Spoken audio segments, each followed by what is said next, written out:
All right, Robert. Well, one of the main criticisms of you and of me is that we're Islamophobes and that we spread Islamophobia. Now, according to what we hear in the media, where does Islamophobia come from? Well, according to the media, David, it comes from us.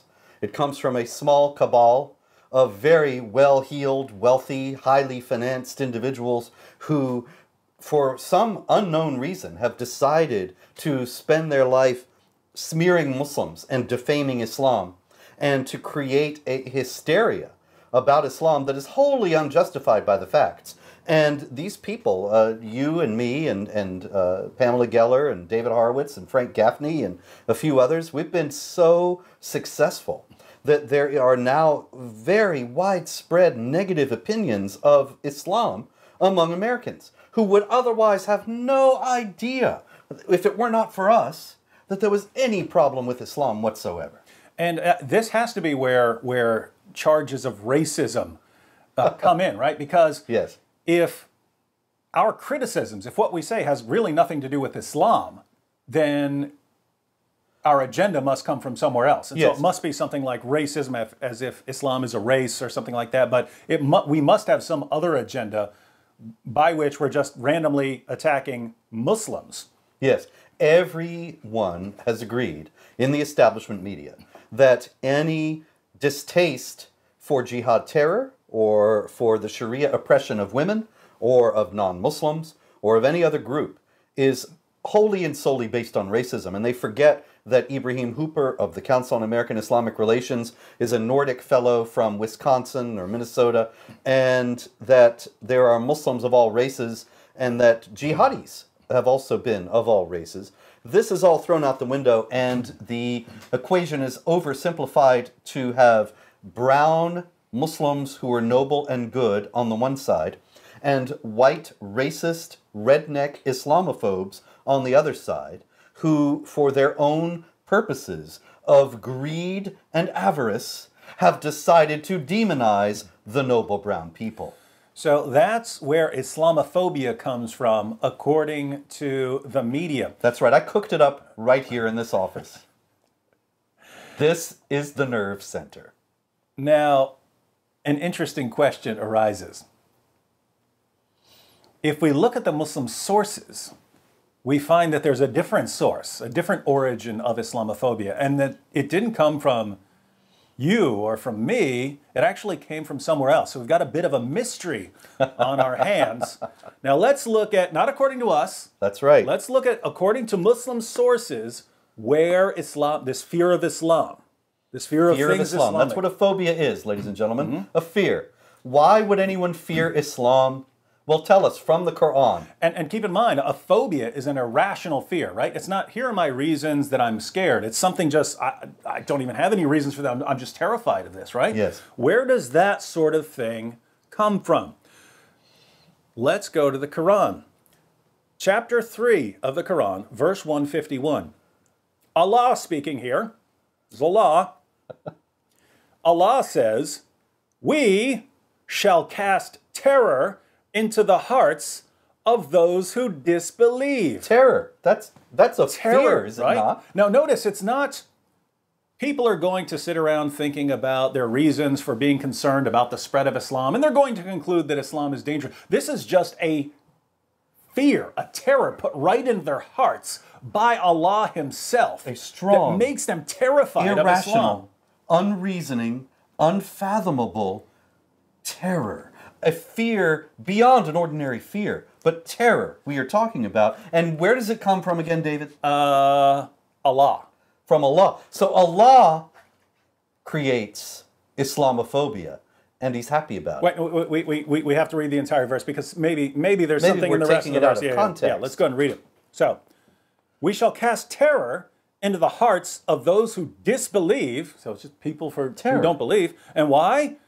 Because they joined others in worship with Allah, for which he had sent no authority. So their abode will be the fire, and how evil is the abode of the Zalimun. So in chapter 9, verse 30 of the Quran, when it says that the Jews say Ezra is the son of Allah, and that the Christians say Jesus is the son of Allah. That's associating partners with Allah. And for doing that, for being, of course, no Jews have ever said that, but for being an ordinary Orthodox Christian and believing that Jesus is the Son of God, what Allah is saying is that He will cast into your hearts Islamophobia. Directly into your heart from Terror. the power of Allah.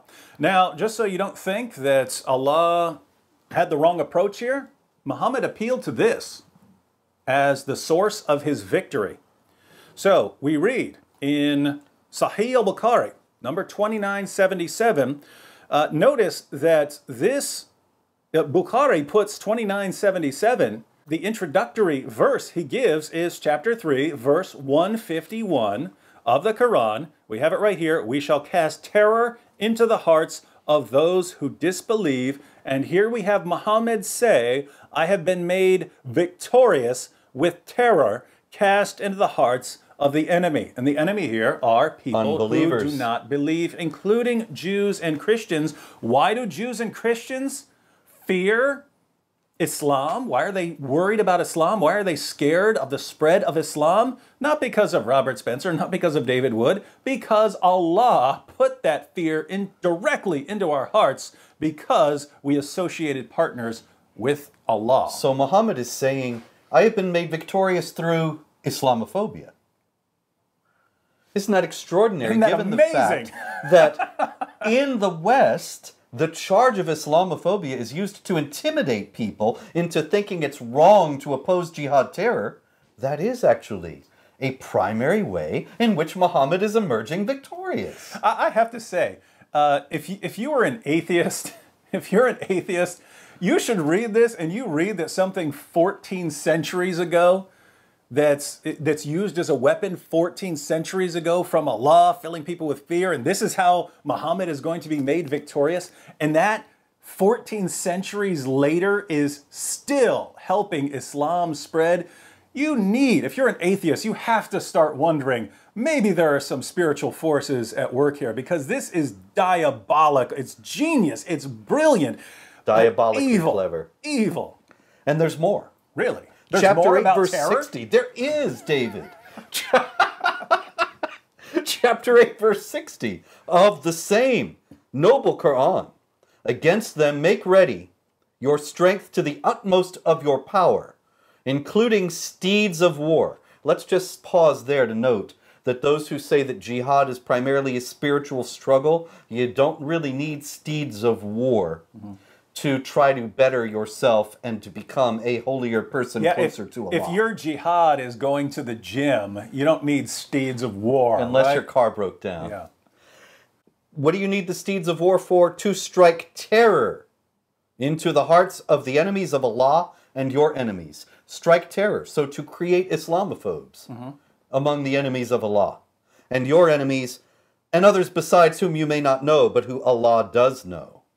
So Allah strikes terror directly into our hearts, but Muslims are also commanded by means of hot war with steeds of war to strike terror into our hearts, to create Islamophobes. So we're told by the media that we're the source of Islamophobia, but according to Islam, we're the recipients of it. The source of Islamophobia is Allah and Muslims, and this is what made Muhammad victorious. And they give it to us in order to make Muhammad victorious. And so think about this. When the media says that we're the source of Islamophobia, they're saying that Allah and Muhammad are wrong. And that is Islamophobic. What could be more Islamophobic than to declare Muhammad wrong? And yet, the New York Times, the Washington Post, CNN, all the rest of them, guilty of Islamophobia.